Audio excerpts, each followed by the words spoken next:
Edward here at EdwardJDavis.com, where your money, marketing, and mindset matter. Today, I want to tackle your mindset. Let's dig in.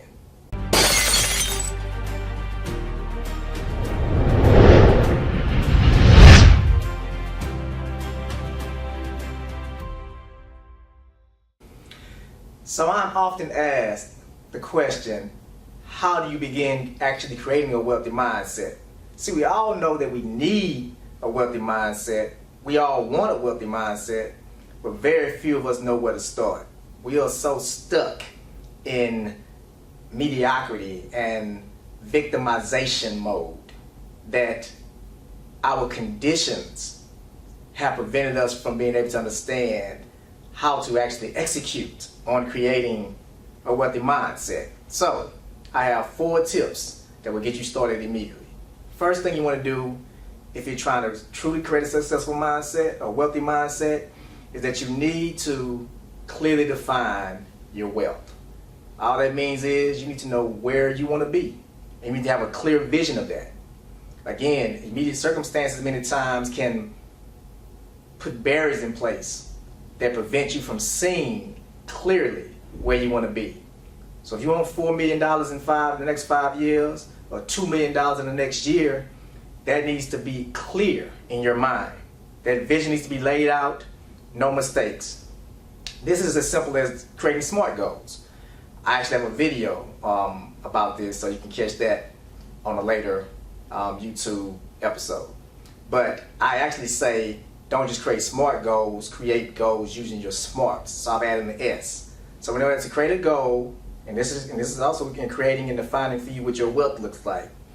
It needs to be specific, right? It needs to be measurable. It needs to be attainable. It needs to be relevant, and it needs to be time bound. That means it needs a time stamp on it. It says exactly when you plan on completing it. I say add the S because I am an accountability coach. I have accountability partners and I hold others accountable. And that means you need to share that with someone who you respect, whose opinion you value, so they then can turn around and hold you accountable, right? The more people know that you respect, the more you don't want to disappoint them, and the more they also become reminders of what you need to be doing and where you say you want to be. So create these goals, be very clear about them. But the first step to creating a different way of thinking is to define what that wealth looks like, what the success and wealth look like. Define that and have a clear picture of that in your head and get it done. The next thing you want to do is you actually want to create the actions and behavior that reinforce the new mindset. So number 2 is you want to start creating the behavior and the actions. There's no magic potion here, I'm sorry. I don't have the wand.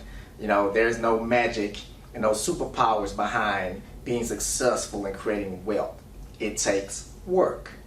Now, that means all of your actions and behaviors need to start aligning themselves with where you want to be and what you want to do.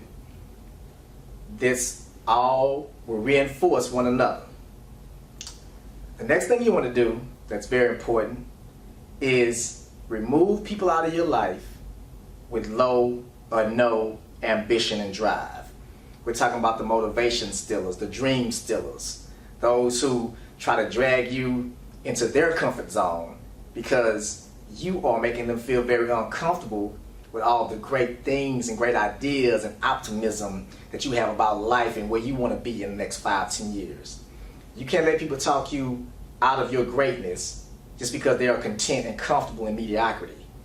So you need to be careful about the people you surround yourself with. Truth is, the law of averages says you will become the average of the 5 people you spend the most time with. Tony Robbins, Jim Rohn, there are a lot of great, personalities who have also believed strongly or subscribed to the idea of averages. We know it again to be scientific, right? Mathematical.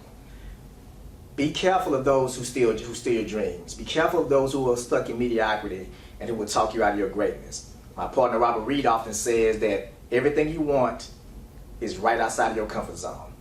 And so you have to be willing to step outside of that and avoid people with low ambition like the plague. Finally, what you want to do is you want to not waver, not buckle, not bend in what you want to do. That means the conviction has to be there. You have to establish that goal very clearly, have the behaviors and action that reinforce it, surround yourself with all those people who support that idea and are helping you to move in that direction, and you want to stay the course. That means you need to have conviction, which is the final piece of a component of a wealthy mindset. So let's recap. Very first thing I want to do is I want to define my wealth. Then I want to create the actions and behaviors that reinforce that new way of thinking. Then I want to, for the most part, I want to avoid people. Now, this is not saying you have to get rid of all your friends, but I do want to avoid people as much as possible with low ambition. And then I want to have a strong conviction and see that into the end.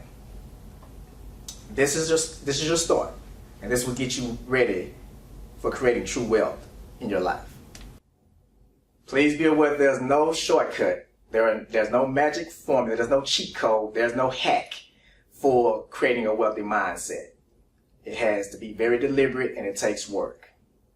For more information, visit me at edwardjdavis.com, where your money, marketing, and mindset matter.